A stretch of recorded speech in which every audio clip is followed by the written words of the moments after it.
চলমান যুদ্ধে ইসরায়েল ও যুক্তরাষ্ট্রের অবস্থা অনেকটাই নাজুক হয়ে পড়েছে। টানা 1 মাসেরও বেশি সময় ধরে চলা এই যুদ্ধে যুক্তরাষ্ট্রের সবচেয়ে আধুনিক অস্ত্রগুলো যেন মুখ থুবড়ে পড়েছে, আর ইসরায়েলেও দেখা দিয়েছে সৈন্য ও অস্ত্রের সংকট। যখন বিপদে পড়ে চামচিকাতেও লাথি মারে। ঠিক ট্রাম্পের অবস্থাও এখন এমনটাই দাঁড়িয়েছে। এই যুদ্ধে ট্রাম্পের অবস্থা যখন ভয়াবহ খারাপের দিকে যাচ্ছে, ঠিক সেই সময় মিত্র দেশ হয়েও যুক্তরাষ্ট্র ও ইসরায়েলের পাশে না দাঁড়িয়ে এবার ইরানের পক্ষে সরাসরি অবস্থান নিয়েছে ফ্রান্স।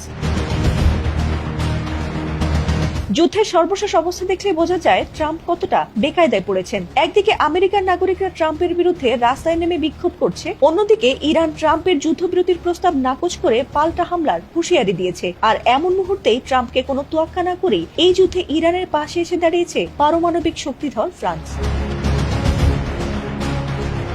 এই যুদ্ধে ট্রাম্পকে জিততে হলে পারমাণবিক অস্ত্রের ব্যবহার ছাড়া আর কোনো উপায় নেই। তবে এটিও ব্যবহার করা ট্রাম্পের জন্য এখন এত সহজ নয়, কারণ রাশিয়া, চীন এবং সর্বশেষ ফ্রান্সের অবস্থান দেখে বিশ্লেষকরা মনে করছেন ইরানের সাথে চলমান এই যুদ্ধে খুব শীঘ্রই পরাজয় মেনে নিতে হতে পারে ট্রাম্পকে, আর এটি কোনো চুক্তির মাধ্যমেই হতে পারে। যদি এমনটি না হয়, দিন শেষে ইরানের মতো ইসরায়েল ও যুক্তরাষ্ট্রকেও চরম মূল্য দিতে হতে পারে।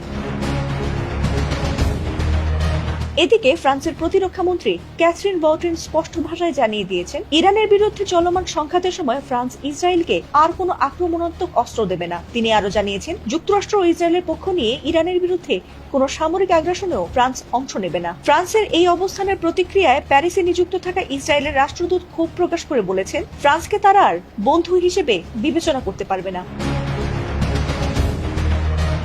ফ্রান্সের হঠাৎ এমন অবস্থান যুক্তরাষ্ট্র ও ইসরায়েলের মাথা ব্যথার কারণ হয়ে দাঁড়িয়েছে। তবে খুব শীঘ্রই মাথা নত হতে যাচ্ছে ট্রাম্প নেতানিয়াহুর। ইরানের কাছে কি তাহলে পরাজয় বরণ করতে হবে ট্রাম্পকে? সেটি সময় বলে দেবে। ফাতিমা সুলতানা, এটিএন বাংলা।